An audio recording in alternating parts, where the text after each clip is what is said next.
My name is Angela Rutter. I'm one of the co-facilitators of the Williamson Community Leadership Program.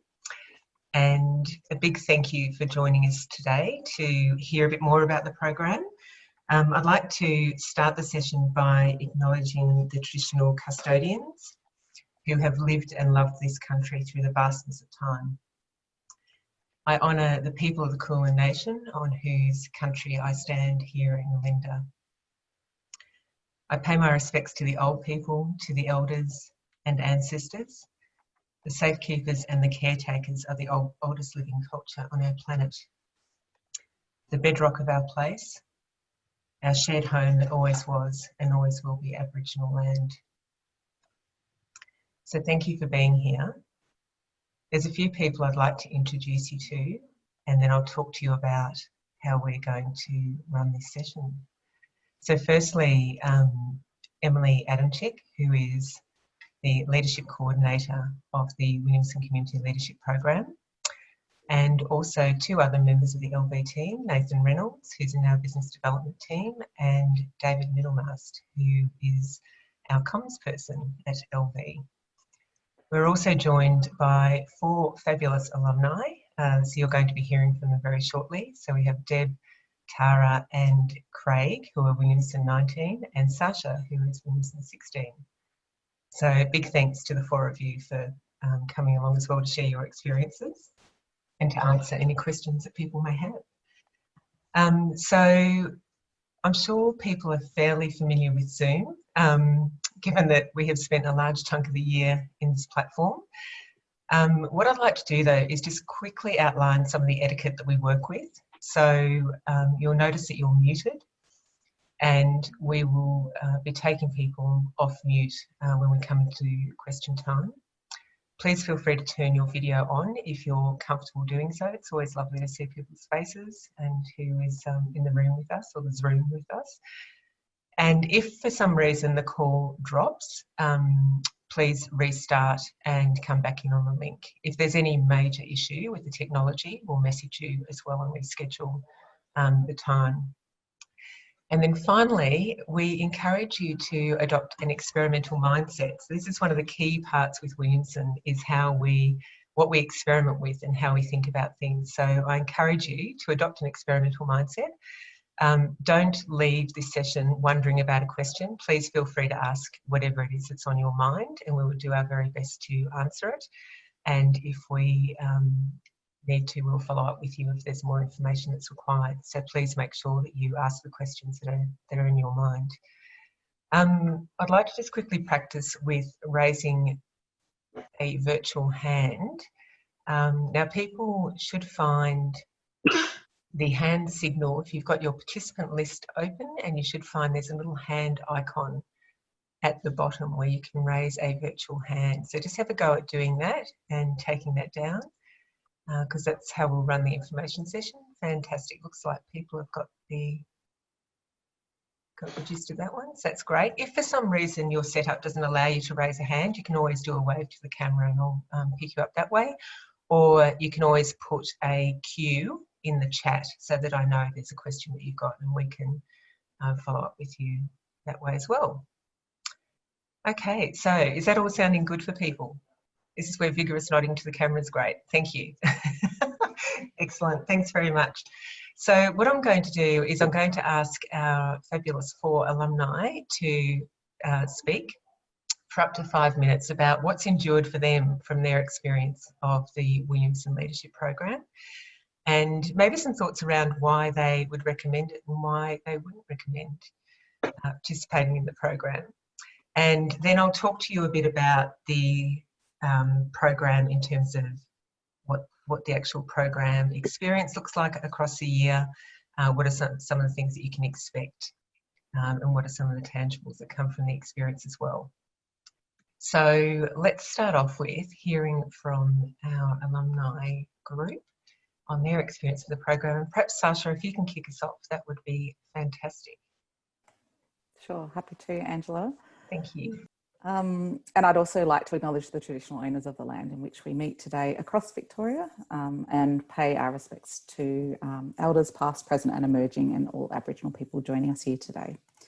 I actually really like doing Leadership Victoria events because it does give me that opportunity to pause and reflect. I guess I'm coming up to 4 years since I completed the program, and it's nice to step out from the day-to-day busyness and sort of reflect back on, I guess, what I've learnt and the experience.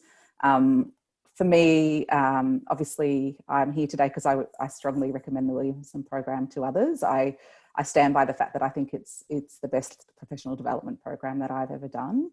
And I think for me, it was that opportunity to step out of the day-to-day busyness of the role that I was in, family, all those other things that are pressure on your time, and just have that opportunity to really reflect and hear from those different viewpoints that I wouldn't necessarily have heard from. So for me, the high caliber of fabulous speakers and community leaders sharing their stories is an absolute highlight. And it's those different viewpoints that I think really had a big impact on me. And it wasn't just the speakers themselves, but I think for me, it's the mix of participants. So it's the fact that you're put into this program with participants that come from across different political spectrums, different industries, have different life experiences, and they're all brought together in this program.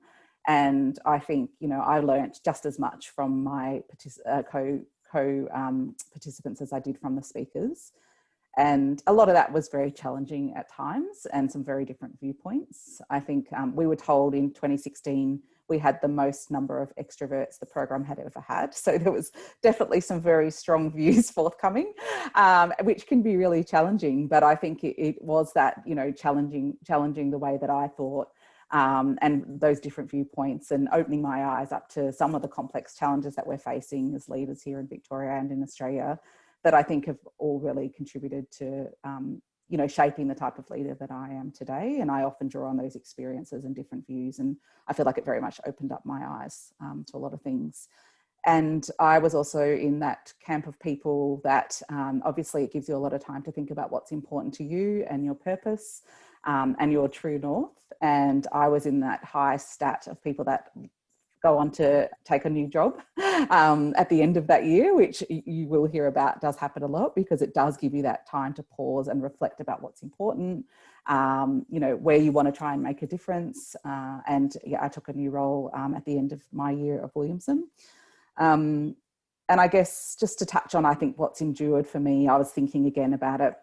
And because I was a 2016 participant, that was when the last US election took place. And I remember being absolutely shocked and distraught about the election result. And because I felt like I was very much in my own echo chamber, I was following people on Facebook and the news I was reading. I didn't see the result of that election coming with Trump winning that election. And I feel like what I took from that year, not just from that election result, but just that importance of understanding people's different views, opening yourself up to hearing different views from people that aren't necessarily on the same political side as you or have the same views of you, but really seeking out those different viewpoints and understanding what people's different motivators are and why a result like that might happen and could happen again. But really just trying to seek those different views out to really, I guess, inform my worldview and for me to be more curious. And I hope that I've taken that on in my leadership style following that year. They're probably some of my key thoughts, Angela. Thanks, Sasha. Lots of wonderful thoughts in there. So please feel free to note down some of the questions you might have as you're hearing from alumni on their experience. Also feel free to pop some in the chat if you want as well. And Craig, perhaps can we hear from you next? Yes, yeah, thanks. Like Sasha, I'd echo the acknowledgement. I won't embellish more than that, but it is really important for reasons that might become apparent as I speak. Last century, I love spinning people out with that. Last century in 1999, I was a much younger person working for the City of Melbourne at that time, and that's when I first heard of the Williamson Community Leadership Program, and I was fascinated by it. I thought it looked excellent. I heard a few things. I knew a few people who'd been involved, and so I was in my late 20s then, and I set my sights on doing the program. Not right then but one day in the years to come. And then work and life, and a word that Sasha used, busyness and babies, they ended up becoming the focus, probably for too many years, particularly the busyness bit as the children grew and ended up becoming teens and thriving and so forth. So nearly 20 years later, an opportunity presented for me in late 2018 to finish up what I was doing in advocacy for Melbourne's West. I know there's a number of Westies in the room, and to do this program as part of a career transition in 2019. And so reflecting on what's endured, and I'll go into that a bit more in a second, but as a result of my participation in the program, I'd say to everybody, interested in undertaking the program, seize the day and do it as early as you can. I might have had in my head 20 years ago that I was too young, not experienced enough to do it. I think as you move through into your 30s and are approaching your 40s, then that is the time to do it, rather than probably when you're coming to 50. But nevertheless, it's still a very valuable thing to do. And I can see that what has endured from the program would have been really useful in the last decade of work that I did in my advocacy for Melbourne's West. Nevertheless, doing it the other way around, having gained that experience, I think that hits on a note that Sasha mentioned as well, which is that a lot of the learning comes from your peers, and so I hope that I had quite a bit to bring to the table for my peers, and they all certainly did for me. So what's really endured for me is connections. Leadership Victoria's own leaders, your peers that you do the program with, the guest panelists, making connections with them, guest panelists and participants in other ways. I mean, the experience of sitting down to dinner with people who've experienced homelessness and real disadvantage in their lives is not something that pops up as an opportunity very often, unless you go and seize it, or you have a program like this to facilitate it. And the other, another example is the opportunity to be in a prison, not as a prisoner, but to speak with them, which is fantastic. And the alumni moving, through it and out of it, fantastic opportunities there. And it is amazing how small a world it is. I just took a note as Sasha was talking about the connections beyond the cohort as well.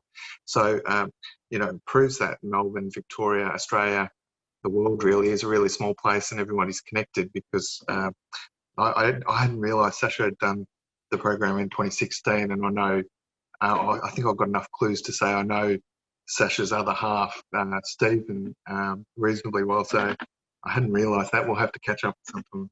Another thing is that's endured for me is knowledge. The themes that you go through and learn really resonated for me.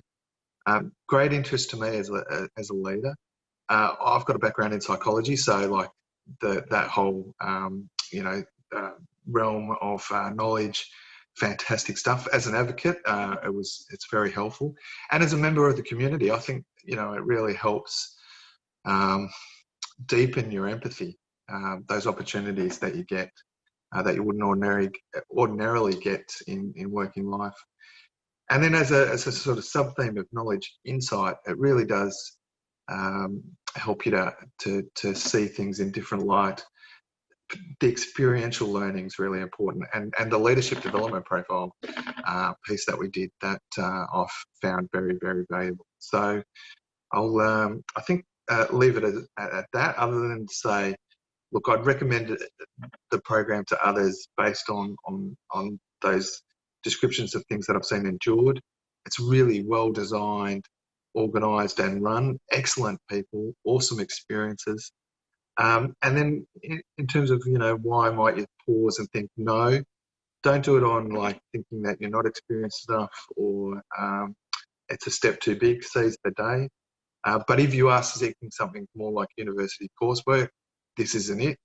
And if you're unwilling to participate fully, to immerse yourself, then, you know, rethink that, because, you know, and change that around to dive deep and make it valuable for yourself and everybody else.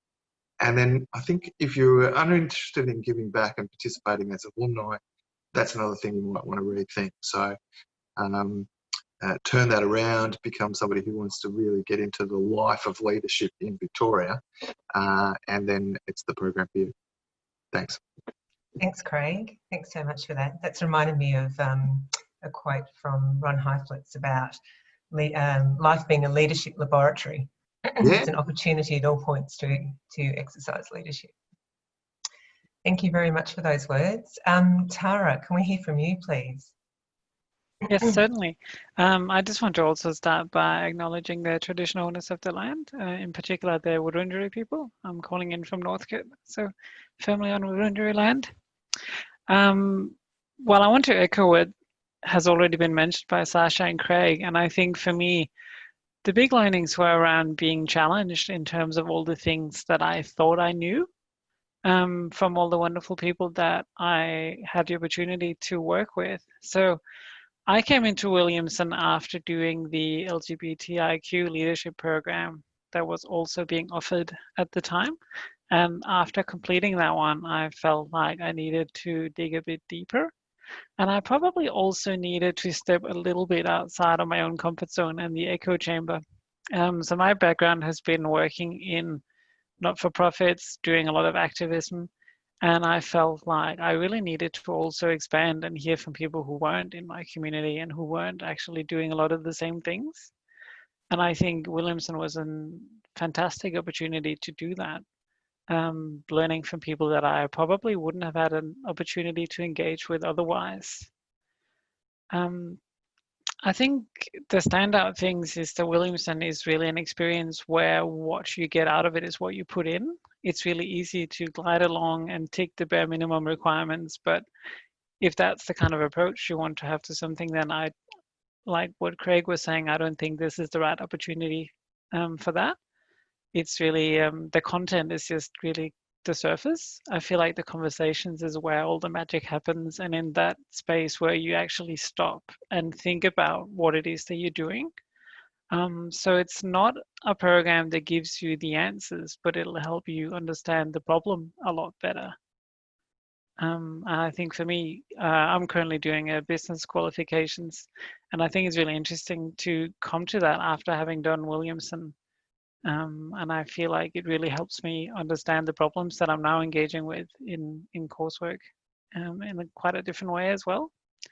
So yeah, I think for me, my trajectory after doing Williamson has been to, I'm now in a business development role in a not-for-profit. So I'm kind of combining what I've learned from engaging outside of the not-for-profit sector to actually benefit that sector at the same time. So yeah, I would say I would really recommend it no matter where you are in life or in your career. I feel like everyone has a lot to learn from actually thinking about what we take for granted and what we know and how we can approach things differently. Thank you, Tara. Deb, let's hear your thoughts, please. Thanks, Ange. Thanks, Emily. Oh, well, it's great to be back with some of my alumni from last year. I feel like we still can still get on Zoom, and I still learn from all of you. So I enjoyed both you say what you've said, Tara and Craig too. So first of all, I too would like to acknowledge that I work, live and speak on the lands of the Wurundjeri people. Pay my respects to elders past, present and emerging, especially welcome those who identify as Aboriginal and Torres Strait Islander to speak up today if they wish. I acknowledge that Aboriginal and Torres Strait Islander people's enduring custodianship of the land and waters for more than 40,000 years, and I acknowledge that sovereignty was never ceded. So I'm Deb Colville, and I'm invited today because I finished last year and I'm an enthusiast, you'll hear, of the program. I finished just before COVID started last November, and I want to tell you a little bit about how it's affected me and what I think I got out of it. It was a wonderful year, and I'm happy to answer any questions. So who's it for? Someone already in leadership positions perhaps, but or with an individualist approach. You might not have even ever been named as a leader, but you know in yourself that you can lead in your own way. And some of this I can only say out loud confidently to you since doing Williamson. So I certainly wouldn't be called a leader in my own profession or my own personal life by everybody. I haven't had any enduring, well-recognised titles or conventional leadership path, but nevertheless, I'm proud that for the last 30 years, I can do a number of things. Like I know I can innovate, hold a line of argument, explore resources, explore networking, and lead a rich inner life. Form new relationships with people and vice versa. So many of these things became highlighted last year for me. And as far as my interview, I assume all of you are going to have an interview or you've had one. But I think I was ready to blossom, and that might have come across in my interview. And you might notice I'm oldish. I got to 65 and I decided to apply. 2 years before, I'd met two other women on a Women on Boards network who'd applied, and they encouraged me. And I think I've got a can-do attitude, and I was able to drop in that I had longevity in the family. So there's a tip if you're in my older age group. My father did a PhD at 79, for example, so I happened to drop that into the interview because I was also asked what the ethics were around me getting a place versus other people. So that leads you to think, how might you justify you getting the place? And they will have known I was willing to work hard. On the other hand, I'm a really slow burner. I take weeks to think about things, weeks to decide. But I definitely feel as though I moved ahead a decade or so in my personal journey from doing Williamson. I usually when I feel I wanted to make changes, I turn around and do another university degree. So I'm already an eye surgeon, degree in public health, master's in evaluation, a PhD in training ophthalmologists, but I knew that I wasn't going to get what I now was ready for from any kind of a university course. So I realised that I wanted something where it required my personal engagement and something immersive with other people who are like-minded as far as their hopes for changing themselves, changing the world. So I feel much more secure in my personal leadership since doing Williamson. I was president of a not-for-profit, Medical Women's, and the last 3 months I've made the important decision to step down in that position. I feel very comfortable that it was an important and rewarding decision for me and for the organisation. So that's taken me a while, but it's happened and I'm very pleased. I don't think I would have done that as richly without Williamson. So the framework I think Angela's going to speak with you about is about managing self, diagnosing a situation, energising others and intervening skillfully. And we workshopped those 4 concepts again and again in different contexts like rural city divide, the haves and the have-nots, belonging, people who are powerful, people who are not, what counts as our own privilege. Like I started examining my whiteness after doing Williamson. Enchantment, I loved the day at the zoo, it was beautiful, about the environment. And agency, what power have I got? What power have I got if I engage with other people in new ways? So just a quick example of managing the self. I've never been someone, as you can see from where I was chosen today even, in the order, speaking order, which is fine, I very rarely piped up very early in a conversation, to the extent sometimes I'd miss out because I was waiting to suss out everybody else before I said anything.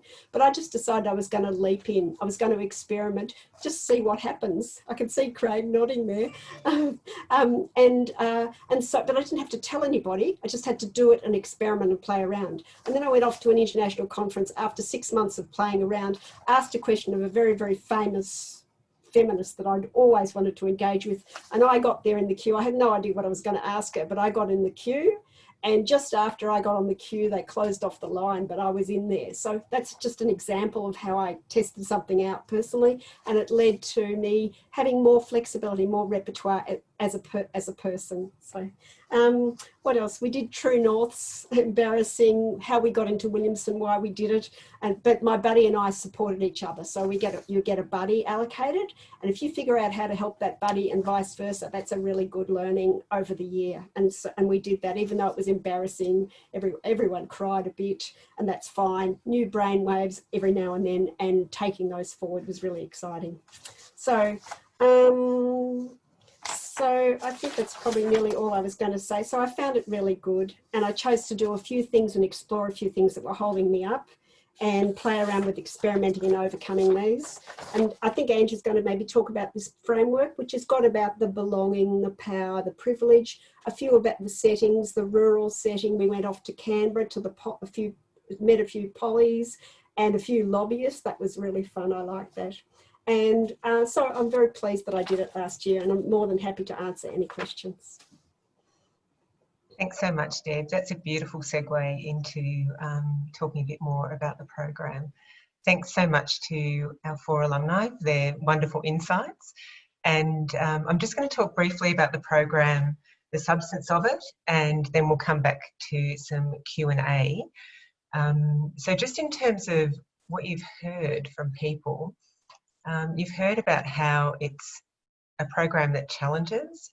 It's a program that is very much about experimentation and very much about adaptation and being really conscious of how you make sense of the world, how you think about things, what is the mindset that you hold. So what it's not a program that's about building skills in the sort of traditional skill-based approach. It's very much about your mindset and how you think and understand things and how you look at complexity, how you diagnose a situation, how you energise others and bring people along with you. It's also a program where at the heart of it, the definition of leadership is around leadership as a behaviour. So we talk about the role of authority in leadership and also the role of not having authority in leadership. So leadership is very much a verb in terms of how we talk about it and examine it and practice it in the program, and also all Leadership Victoria programs. So in terms of what you might get from the experience, so Craig mentioned the profiles. We do Hart Hill's development profiles so that you understand a bit more about what are the action logics that sit with you and how you might see the world in a particular way because of those action logics.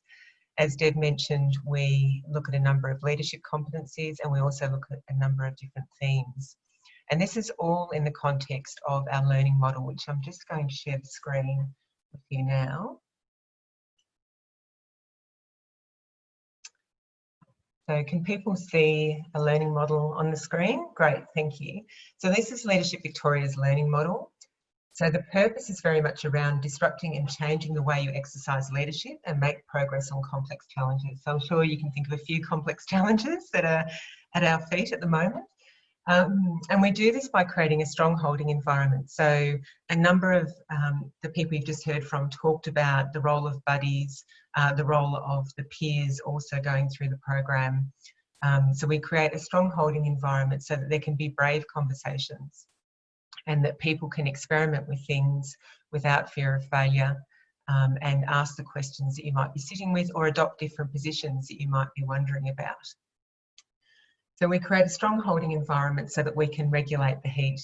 Interestingly, this year with COVID, often we talk about raising the heat, and actually this year often what we're doing is bringing the heat down so that people are in a productive zone to learn and to basically absorb the experiences of the sessions together. And we always do this with heart, purpose and ethics. That is really, really important to us. So we operate from a place that is strongly ethical and very much considered, and very much from a heart space as well in terms of how people go through the experience of the year and also engage with one another. Within that, there are a number of principles and competencies, which I'll talk to in a minute. And also throughout the program, there is storytelling with purpose. So it's not storytelling just for the sake of it. It's actually very intentional storytelling to move people to action or to convey your life experiences. So you heard before about the True Norths.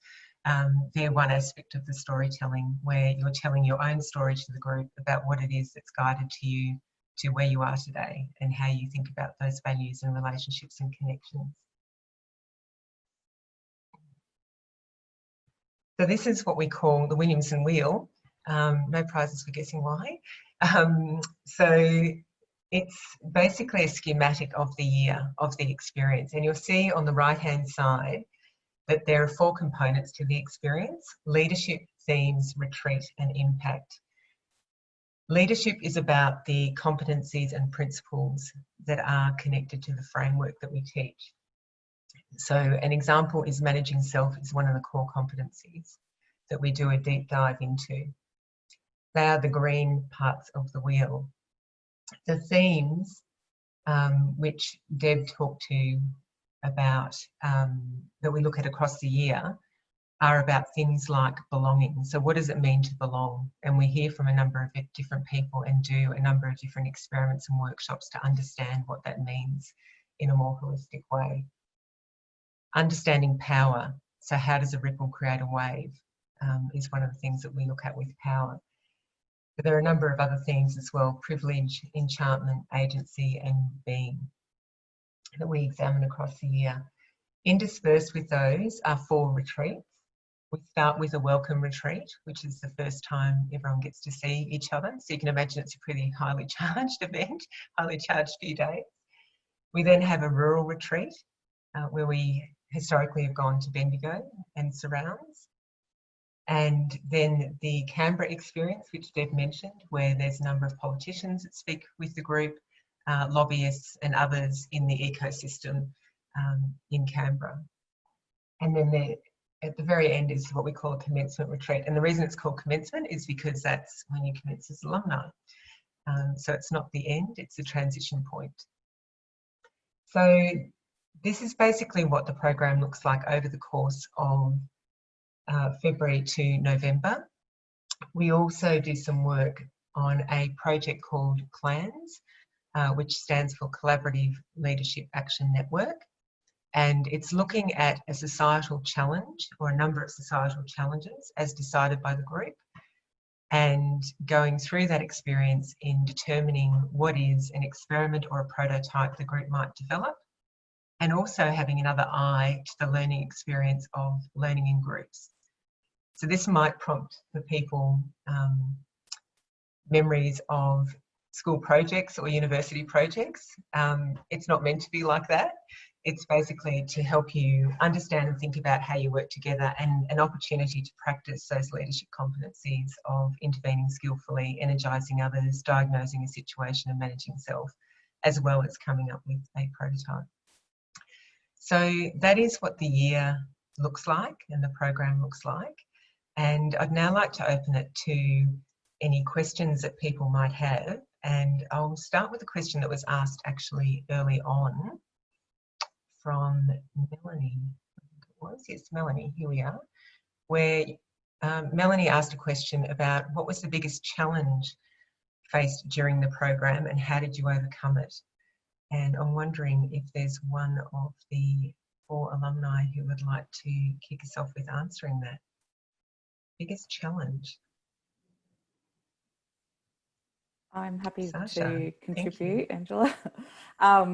It's bringing back a lot of memories, but I definitely suffered with imposter syndrome, especially at the opening retreat. So I was surrounded by some extremely, just even hearing about Deb and her experience, people like Deb. And I sort of thought there's CEOs and there's surgeons, and what am I doing here? How did I even get on this course? I feel like a fraud. You know, how did they even accept me in, you know, I don't deserve to be here. And I definitely had that imposter syndrome. And I definitely came away from the opening retreat feeling that. And that was something that I think was there for me throughout the year as something that was a personal challenge that I needed to overcome. And I guess I tried to do that similar to what Deb said. I'm probably one of the quieter people in the room that would sit back, but I set myself a challenge to always ask a question of speakers. You know, sometimes it wasn't even fully formed, but I would put my hand up and have a go. And that was just a personal challenge for me to try and overcome that and to be an active contributor to the group. And I feel like I really did manage to shrug off the imposter syndrome throughout the year. At the end, I don't know if it still happens, but there's a really lovely exercise where we all write each other a note and we put it in an envelope. And the notes that I read through that absolutely blew my mind. If I'm ever having a down day, I actually dig them out, because these people that I completely respect and admired said to me, you never should have had imposter syndrome. You have contributed so much to this program. You can hold your head up high and make sure you shrug off that imposter syndrome. So every now and then, if it creeps in a little bit again, I will just go back to that set of notes. But yeah, as a personal challenge, that was one that I feel like I faced and did overcome on the whole. Thanks, Sasha. Yes, imposter syndrome is a big thing. Craig, can we hear from you?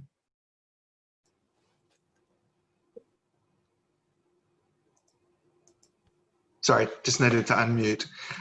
Yes, I acknowledge the imposter syndrome problem, but I think for me, the most challenging thing was processing the emotions as people delivered, it really showed their vulnerability in delivering their true norths.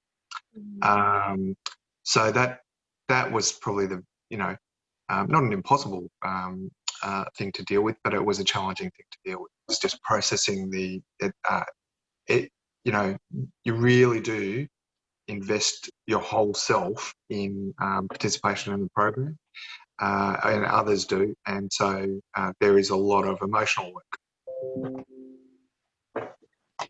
Thanks, Craig. Deb, then Tara. I'd like to add that I think for me the biggest challenge was finding opportunities to get all the input that I wanted from everyone, because I basically just wanted to have a conversation with everyone after a lot of the conversations that we had and a lot of the ideas that came out. So I found for me it really helped to give myself challenges around trying to have a coffee or conversation with someone that I hadn't spoken to yet between program days, or just kind of set it up in a way so that I would also get out of my comfort zone, because I just didn't want to just let the year go by and not actually get out there. Thanks, Tara. Deb? Yeah, so yeah, I guess like I feel as though I'm not sure it's imposter, it's more like just social discomfort really. It's 70 new people and being flung in. I found that first weekend really hard, but by the end I reckon I was really into it. Tara and Craig might say, but I really felt like I warmed up during the year and I haven't really lost it, which is really wonderful. So I guess it was something that I obviously was ready for, but was hard. So I was embarrassed I did at my social skills, I guess. And by the end, I got to the end and there were some people I'd never spoken to. So how do you bring that up? But at least I learned to identify that as an issue. And I'd say, oh, we haven't spoken, but I would like to speak with you because Williamson people seem to be very wonderful. So I was able to move forward on that too. So that was the hardest challenge for me, was that opening retreat and feeling shy and feeling I'm flung with 70 people who I feel very awed by. And the awe is right, because people are very exploratory and very good people. And it was kind of exploring that and also getting a surprise when they did their true norths. People had such astounding stories. And I realized that in a way it was probably my limitation, not knowing that about the world. Thanks, Deb. Craig, did you have another? Yes, I just wanted to add to a point that Deb made there. You start off and there's 70, in our case, 70 people that you don't know.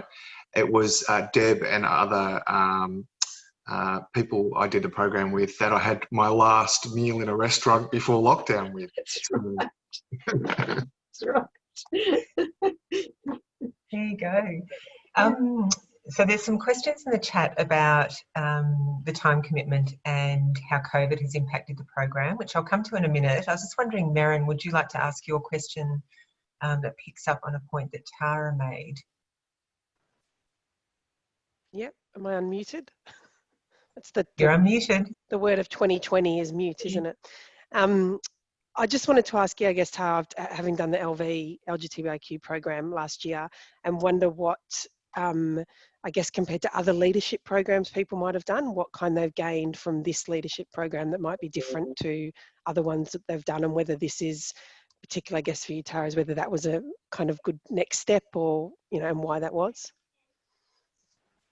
I think the way it felt like a good next step was because it gave an opportunity to go a lot deeper, and it also gave an opportunity to expand the circle a bit. Obviously, there's a lot of differences within communities as well, but I think for me, just talking to people that I hadn't had those conversations with, talking to an imam about trans rights and all these other things that I never thought about, would be part of that be part of advocacy.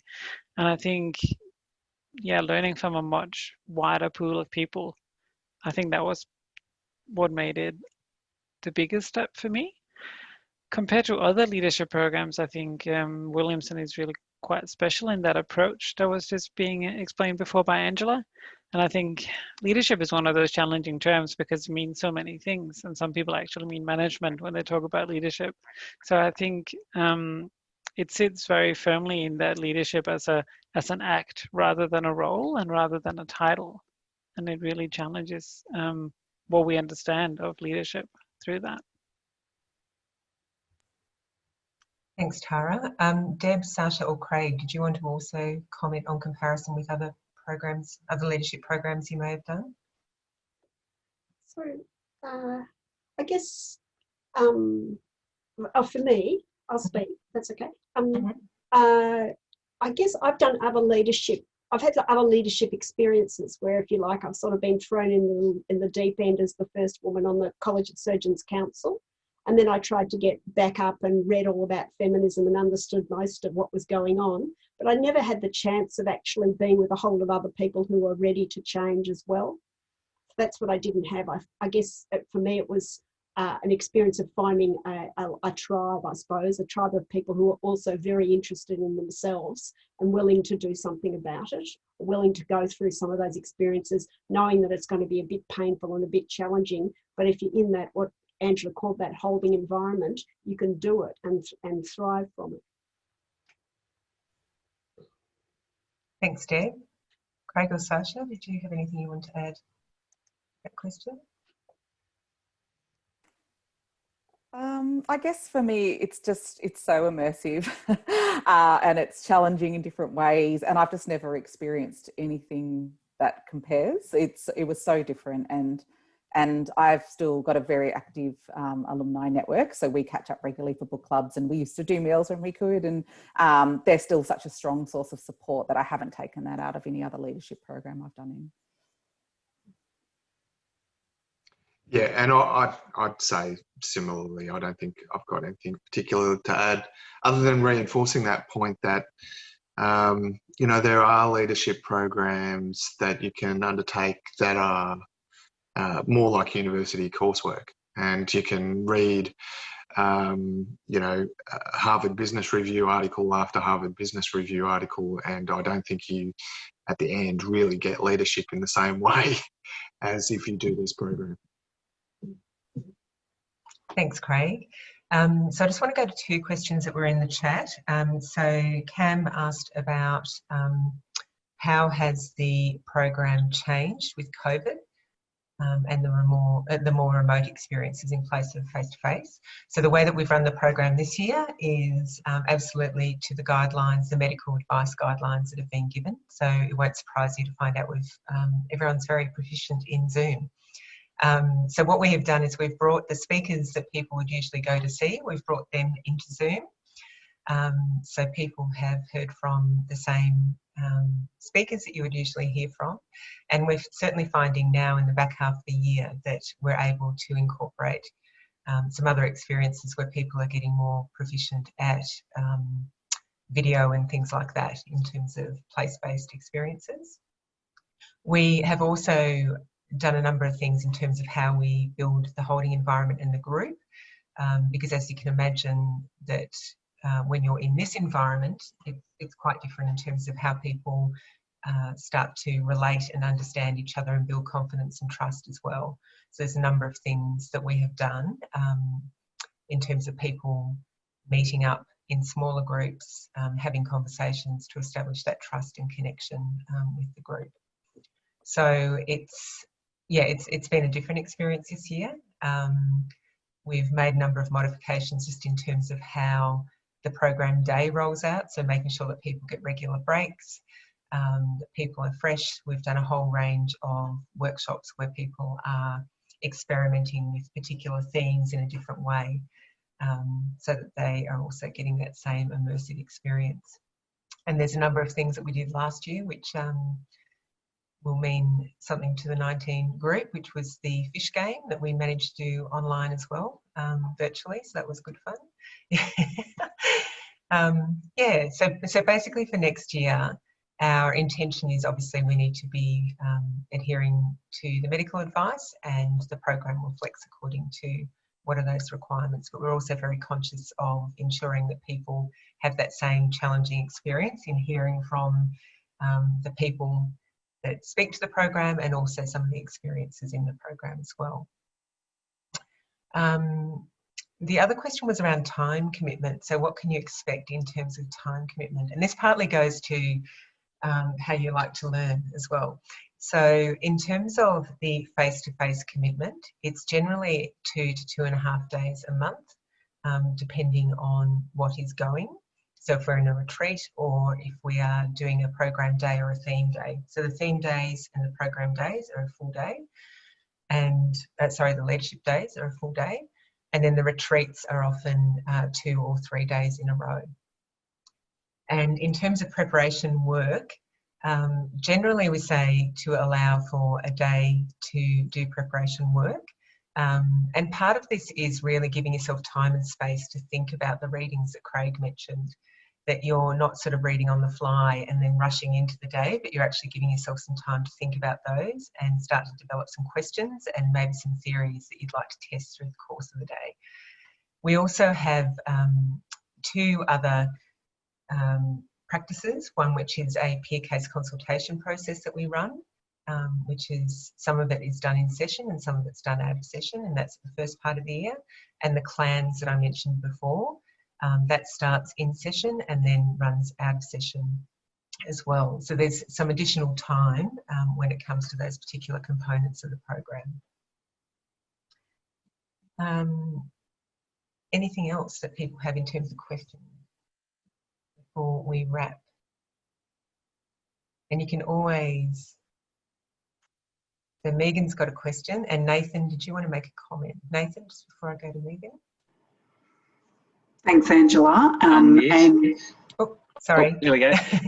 Yeah, I do. I've got a question, because a lot of people sort of ask me about assessments. Are there assessments as such in the program? No, there's not. Mm-hmm. So there's attendance rates that we expect people to hit. So it's 80% attendance. And part of that is not only in terms of your own learning, but in terms of there's a commitment to the group as well, that you're giving to the group as well as gaining from the group. So 80% is the attendance requirement, and then we have some evaluation points, which again are compulsory participation in the evaluation, and that really helps us in terms of getting feedback, making any adjustments we might need to make over the course of the program, the remainder of the program, understanding the impact and what concepts are being picked up and maybe what concepts we need to revisit.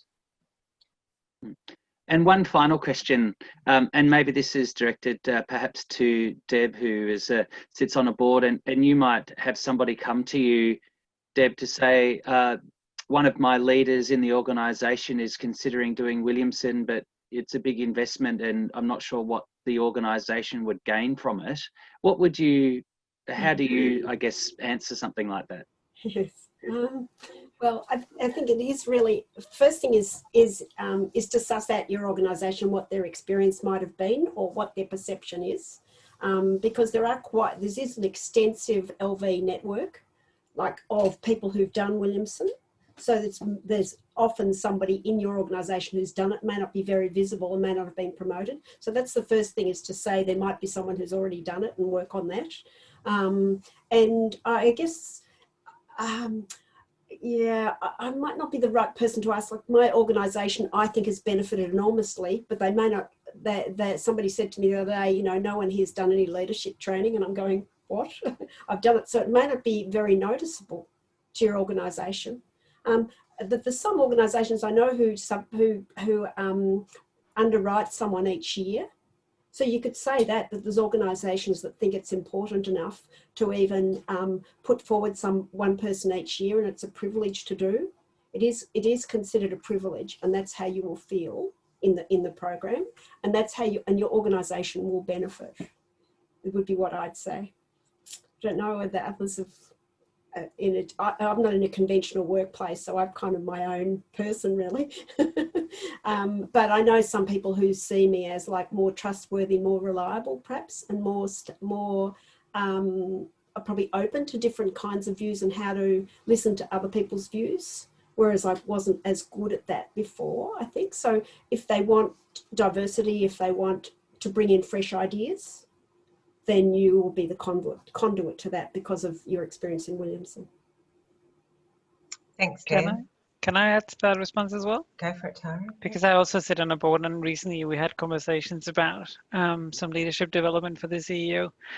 And I think it's all about the development very much sits around understanding the problem a lot better and not jumping to a decisive solution just for the sake of it, and actually daring to be a bit more experimental in approaches. And just to tie in Craig's question in the chat as well, that's definitely one of the pieces of feedback that I've been receiving, is that I ask a lot more questions, and my questions are a lot harder.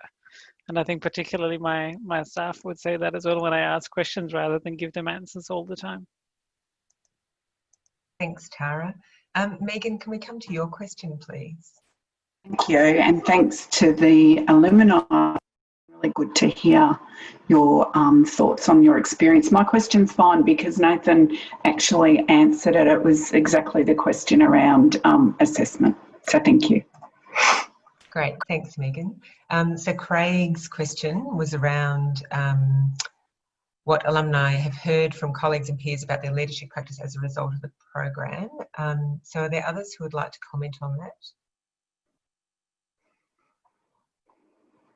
What feedback you've had as a result of your participation in the program? Probably got 1 minute for some thoughts people have. Well, I'll just say really quickly, I cannot answer that question because I negotiated doing the program as part of a golden parachute. So the people who essentially, had paid for it were my colleagues at the start, weren't my colleagues at the end. So, yeah. And Mike has asked a question about co-workers as sponsors having expectations of you attending the course. So just on that one, Mike, so one of the things that we ask people to do is to make sure that they have a conversation with their workplace so that there is full organisational support for your time commitment. Some of the program days are on a Friday, some of them are on a Saturday. And also we ask that you include a letter of support in the application as well, which is basically to say that you've had that conversation and your application is supported by your workplace. So, Angela, if I could just throw in, one of my observations from doing the program last year is that there are a number of people participating whose organisations had been, heavily involved in the program, in supporting the program, and appeared that they had for a number of years. And my observation would be that those organisations are getting the most value out of the program. It's kind of like what you put in affects what you get out. Absolutely, thank you. And Rahima, I just noticed you asked a question about is there any particular education level that's required? No, there's not. So there is a question in the application process about what other study you've undertaken, but it's not a requirement to have a particular level of study. So I'm just conscious that we are 2 minutes until we close this session, and I'd like to introduce you to one of the rituals that we have in Williamson, which is how we say thank you to our wonderful guest speakers. And Emily, you're going to do the thanks, I believe. Yes, that is right. So as part of a Williamson tradition since 1991, we get to thank our speakers with a pair of socks. not just any socks, a very coveted pair of socks that are highly sought after. And these socks are the creative product of Laura Thompson, a Gunditjmara woman and also a 2018 Williamson alumni. Laura's company is called Clothing the Gap, and you may have seen recently in the media lots to do with Free the Flag. These socks are a special reminder that we are all part of the fabric, celebrating Indigenous culture and people through fashion. The pattern on the socks, if you can see through my background, has no beginning or end, and much like the leadership journey you are all about to embark on. They are a loving reminder of the 60,000 years plus of Aboriginal history, culture and knowledge in Australia. And these socks will be coming in snail mail to our alumni. Thank you very much for your contributions, and as always, wear them well. Thank you. Thanks, Em. Please join me in thanking Deb, Tara, Craig and Sasha for your time and your wonderful insights and sharing your experience.